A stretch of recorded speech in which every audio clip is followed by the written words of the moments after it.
Hello बच्चों, let's read the question. The question is what is Stark effect.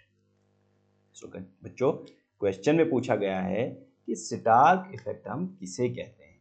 So the key concept, यहाँ पे जो की concept है गाइस, जब कोई भी एटम या कोई आयन या कोई molecule energy in the form of radiation वो एब्जॉर्ब करता है तो उसकी एनर्जी उससे बढ़ जाती है. ओके, उसकी एनर्जी इंक्रीज होती है.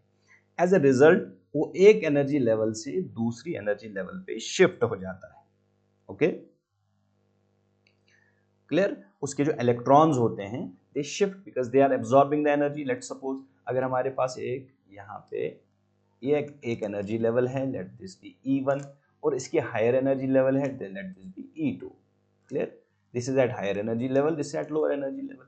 अब हमारे पास एक इलेक्ट्रॉन है. Now this electron it absorbs some energy, और उस एब्जॉर्प्शन की वजह से ये एक्साइट होके हायर एनर्जी लेवल पे आ जाता है बिकॉज इसने एनर्जी एब्जॉर्ब की है जिसकी वजह से इसकी एनर्जी इंक्रीज हो चुकी है. देयरफॉर इसने शिफ्ट किया है to higher energy level by absorbing this energy. Clear. लेकिन चूंकि जो हायर एनर्जी लेवल है it is unstable for this guy. Okay, as a result what happens, ये इलेक्ट्रॉन एनर्जी, जितनी अमाउंट ऑफ एनर्जी इसने एब्जॉर्ब की है उसी अमाउंट ऑफ एनर्जी को रेडिएट करके वापस लोअर एनर्जी लेवल पे आ जाता है. Clear. So it emits the energy back. So यहाँ पे दो चीजें हो जाती हैं. One is the absorption of energy and one is the emission of energy in the form of radiations. Okay, now यहाँ पे जो एब्जॉर्प्शन होता है, यहाँ पे एब्जॉर्प्शन ऑफ एनर्जी है, ये एक स्पेक्ट्रम हमें देता है. ओके, फाइन लाइंस का मींस लाइन, एक स्पेक्ट्रम हमें यहाँ से मिलता है एब्जॉर्प्शन से जिसे हम एब्जॉर्प्शन स्पेक्ट्रम कहते हैं. ओके, और जब इमिशन होता है, इमिशन भी हमें एक तरह का स्पेक्ट्रम देता है which is called as the emission spectrum. Clear. Now Stark जो था, okay, he was the Johannes Stark. Johannes Stark, उसने ये ऑब्जर्व किया कि अगर हम इस तरह के एटम या मॉलिक्यूल में वो जिसमें ये ट्रांजिशन होता है, इसको हम external electric, strong external electric field में रखते हैं तो ये जो लाइंस ऑफ स्पेक्ट्रम है they split. Okay, so what he observed, he observed when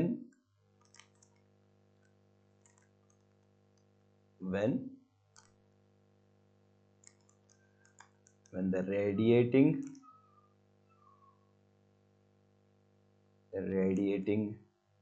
atoms, okay, it can be atoms, ions, molecules, when the radiating atoms are, when they are subjected to strong electric field, so what he observed, the lines of spectrum, the you can write spectral lines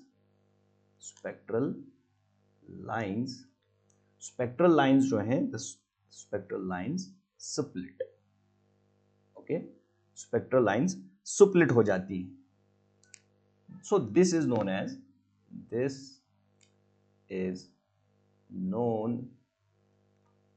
as Stark effect. इसी को हम Stark effect कहते हैं. Clear guys.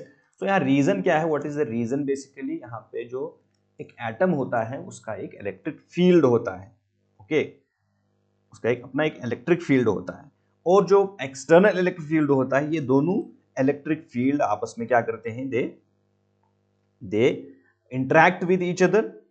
okay, so this effect is due to, the reason we can write here, it is due to the interaction of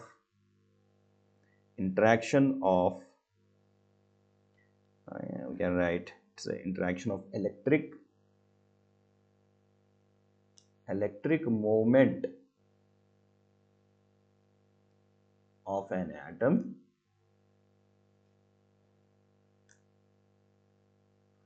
with the external electric field.